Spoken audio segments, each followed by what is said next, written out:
Happy 12/12, my divine Krystar family, my beautiful flame holders, with so much love and veneration that I have for you and your soul spark for being here within this incarnational cycle. I wanted to give you just a couple of updates to some of the current energy that is going on the planet and what we might even start to expect up into 2025.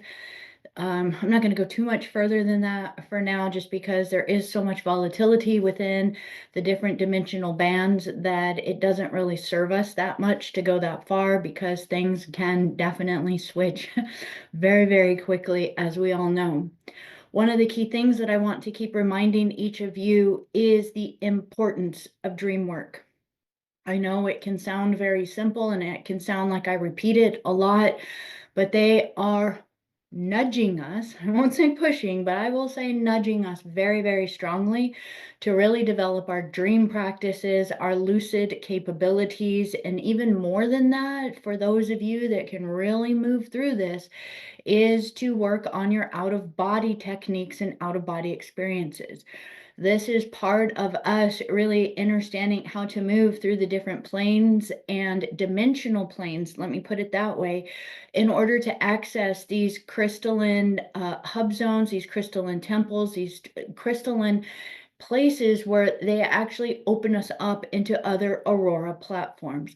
I want to describe Aurora Earth a little bit so that you can begin to connect to this. As we think of 1212, this is such a perfect time to really expand a little bit more on what Stargate or what portal are you moving through. Are you just opening up to 1212 because it sounds really exciting and you're like, okay, 1212, I'm going to open up to whatever energy comes through? Well, that might have worked for us a while ago. Now, those of you that are really drawn to this wisdom teachings, this information, it's very, very important for us to have absolute focus and direction onto where we are moving, what planes, what dimensions, and where are you projecting your consciousness through something like a 1212 Stargate. So within this is understanding the Aurora timelines, the Aurora band. And to please know that as we move outward or into future timelines, we first have to move inward. The future timelines are actually held in the crystalline cores of the earth. So even Aurora 1, or the first Aurora platform that we would connect to, is actually at dimensions 1.5, and it's within kind of the mantle spaces within the earth. But this isn't something that you're going to go down there and be in just physical place on earth. This is actually starting to tap into crystalline places, crystalline cities. Within there, everything is an infrastructure. Everything kind of replicates itself and connects to the next dimensions out, if you will. And as we start to connect to this, the Aurora Earth platform, as we even start to connect to Aurora Platform 1, we're really starting to connect and align to the trajectory that leads us to the M31 or the Andromedan Mother Galaxy platforms of future timelines of Aurora, which is Earth. Aurora is a future Earth timeline, and it does go by a few different names. You might even hear Eartha at times. Well, Eartha is actually a three-dimensional Earth that never went into fall, and it's actually in a stasis, or kind of, not stasis, that is definitely the wrong word. It is in a platform or a plane that is kind of held in a spectra that we would think of as more of like almost cloud cities. I'll just put it in kind of in a visual, a beautiful visual like that for now. So as we start to work with the crystal cathedrals, as we start to work with the sacred elements, the elements are so key. First, we have to become one with them. And then once you start to merge with them, they actually evaporate and disappear within you, and you transcend them into another plane. Well, part of this is going to be part of that idea or concept in the Keylontic that they talk about glide and then slide, or I actually have that backwards. It's slide for the Rasha body and then glide for the plasma body. Well, that's in some ways a really fancy way of starting to look at out of body projection, out of body, like beginning to actually move.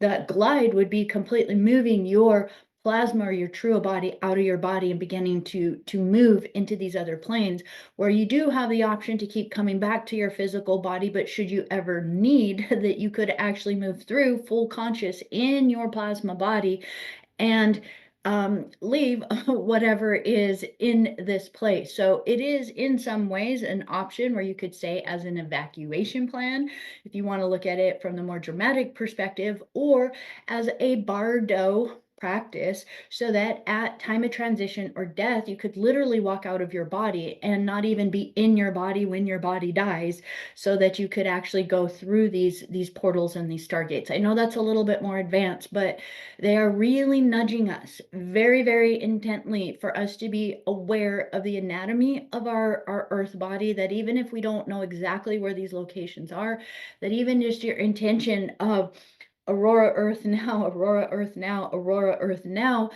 or connecting to the crystal cathedrals, that it will attune you to those energies. There is the beautiful thing very much when you look at the lucid types of trainings. Lucid dream work shows us very clearly that you could just command new space now, new dream now. But now if you're commanding it in a particular coordinate, you don't have to know how you get there. Your consciousness is already connected to it through some of your multidimensional avatars or aspects of self, and you will just be there. And this is one of the ways for bilocation, bilocation, if you will, or travel through these different planes of consciousness and time space within our cosmia. So one of the things that they are saying is that this is very important because there is a lot coming up within the next year. I do want to put an invitation out to any of you that are very, very interested in kind of looking at some of the things, my grid workers out there. Reach out to me. I'm looking for maybe 2 or 3 of you. You know, if there's a larger group that wants to start to work with this would be great. But I'm looking for 2 or 3 of you that are really dedicated to following certain things. Maybe it's the solar flares, maybe it's some of the earth cataclysms or different disturbances that are happening on the earth, beginning to date them, place them, so that we can actually look at where some of these things are happening in kind of more of a visual. They're guiding us to get a little bit of a better visual. They've been really, again, prompting this energy of timelines. And within this idea of timelines, they are consolidating it down. I know this isn't going to sound very consolidated, you guys, but they are consolidating it down for us to bring this into a focal point from 25 million years ago to now. Why? 25 million years ago was when the last legitimate attempt of the sphere of Amenti was to anchor in into this plane, and that was in seeding 1. And so 25 million years ago was the seeding 1 when they went from the higher planes, so densities 2 and densities 3, and they began to incarnate them into what would have been our Earth template. So we would have seen this as the Tara Earth. Now, so 25 million years ago is really important because it's our kind of our timeline of history of understanding before the sphere of Amenti and the ascension cycles really got corrupted. And so we're really going to start consolidating from 25 million years ago to now, because this is really going to start to give you a reason why you've been getting so many memories and timelines around the falls of Atlantis, and knowing that that happened multiple times. So that cataclysm of Atlantis and that Atlantean time from even the original one is really held within our cellular template, and this is what we're paying attention to. So from 25 millions down, we're looking at seeding 1, that later there came seeding 2. We are seeding 3. It was like 750,000 years ago. So we can see that there has been multiple different destruction times, all stemming from this time of our original seeding 1 not being able to leave through the sphere of Amenti as it was meant to or intended to. And what this is really tied to, our Earth history, all the crazy stuff you're seeing all over right now, this is an extraterrestrial war on this planet. And as the angelic human race line, we are being heavily targeted. that we are a threat because of our levels of ability to hold consciousness in God's seed code.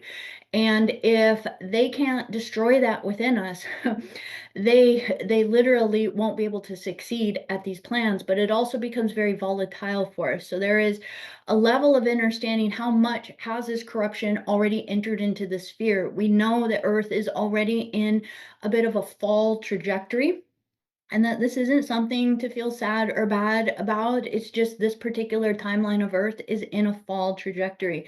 So what we're doing is getting ourselves into other Earth timeline trajectories that are not in fall. And this is where we want to start to learn how to travel our consciousness into these other Earth trajectories that are not in fall, that have access to the full coding of the sphere of Amente to begin to move. And so a lot of us are here to be the way showers, to show that path. How do you get onto that path? How do you make that Stargate? Again, 1212 Stargate. What is a Stargate that you're getting onto? Are you going to go and follow the ones that are from the false teachings that are going to lead a soul back into a recycling and a reincarnational process? Primarily that's leading through, a lot of the old or distorted initiation teachings? Or are we going to follow the trajectory that's actually leading us into the crystalline cores of the earth, that are these doorways that have passageways into other timelines? Now, one of the last things that they're saying is that we are in a wartime. This is the Guardians have been in it. They've been trying to share this with us. The entire Voyager's books were laying this out in multiple ways. We know that some of the major disruptions that even happened around the year 2000 started to create a massive disruption into the Guardian plan. And so we have gone from plan A to plan B to plan Z to plan who knows what at this point in time, but they do not give up, just like we don't give up. And as we hold this wisdom within us, that a lot of this war is a timeline war, and most of the negative energy that's targeting on us is actually coming from future timelines. And I know that's a mind-boggling thing to understand, but a lot of this is AI. A lot of this is highly advanced technology. A lot of this is coming from spider races, insectoid races. So we could think of this as the arthropods from the stellar nations. And if you read the arthropods information, you're going to go like, oh, well, yeah, they're super smart. They have the data and the information on everything, on how entire matrices run. So yeah, it's not a big deal for them to figure out how to hijack a whole net of consciousness within a field, which is what they are attempting to do. And so there is a huge battle within this reality for not only our consciousness, but there is a huge battle within this reality for taking the entire net of consciousness within Earth. Well, there are conscious nets opening. There are portals. There are opening places. The entire Earth itself. Again, this particular trajectory of Earth, think of it as kind of it's on its path, and it's divine. It's divine. Think of it as just part of the cosmic plan, the Earth itself in this aspect. Just like you have many aspects, Earth has many aspects. And we have many aspects that many times expire within creation. Maybe you do know, maybe you don't know that they are expiring in creation. You're just one of the chess players that is still on the board game. Well, there's a lot of chess playing pieces of Aurora Earth or Earth that are on the playing field, and we want to get on the one that's making the moves back to the eternal source fields. So I hope this gives a little bit of a thought or consciousness within there. Again, I am looking for a few individuals that are really dedicated, that want to actually think about this on kind of a regular basis of what are some of, again, the CMEs, and the solar energy is one of it. The earth occurrences is another thing. Major types of it could even be political things or things like this that are going on the planet are actually significant. Many times we, again, don't want to look at these things, but again, there are certain things that are actually really important to pay attention to. And as we recognize this, again, I encourage you all just to keep diligent with your practices. please take the most positive energy from this message, which is there are beautiful crystalline passageways. We just want to know that we're connecting with those, that we're not haphazardly just opening our energy to, oh, it's 12:12. I'm opening my energy to beauty, love, and rainbows and dolphins. We want to recognize that we want to get very specific, just like in a lucid dream. If the dream is just an illusion, a maya, or a distraction, you want to be able to catch it very quickly and pull yourself into a new dream. Same with the stargates. Let's start to get very mindful of that. So within that, as you work with this energy today, and as we continue to work with the galactic season alignments, and all of the very interesting things that are going to be coming through 2025, think of it as a birthing process. And I know many of us don't have a conscious memory of being born into this reality. Some of you might actually remember every moment of it, from the womb in your mother to coming out the birthing canal. But the birth process comes with contractions, with a lot of movement, with a lot of a lot of change. I'll just put it that way. So as we realize this, that we have to honor and have reverence for Earth Mama as she has to go through her birthing process too, that we don't want to make it wrong. We don't want to try to stop it. That as we connect with the elements, we understand them within ourselves. And we will dive into this so much more, you guys. So with so much love, so much blessings on this 12/12 Stargate and Portal, I invite you in this time, connect to the crystal cathedrals. If anything, just connect to the Aurora Earth platforms. Connect to the Aurora Earth timeline in Andromeda and Mother Galaxy if you just want something simple to connect to. Use that as a trajectory. Anchor in, hook that energy more and more and more. And as you do, we will continue to delve into the details of why we are working with this, because as we are seeding 3 from seeding 1, 2, and 3, all these gates are opening for all levels of seeding, all beings, seedings 1, 2, and 3. This is our Stargate time as we're working in this next cycle. And please, with just so much love, be open for things to change at a moment's notice. Just be open that there's a free fall of trust with the guardians, that when they nudge you to something, we have to many times make that commitment to unplug from how we thought we were trajectorying things within this 3D world, and be okay with, hey, they're saying to do this, they're saying to do this, and to realize that we are not on a planet, particularly now, where we are going to be dreaming the white picket fence dream. That's a, that's a false holographic overlay.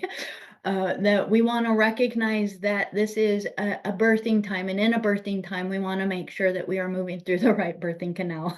So with that, within that, with so much love, you guys, I love you so very much. Happy 12/12 Stargate time with so much love. I'm looking forward to seeing all my flame holders very soon for our Thursday meeting.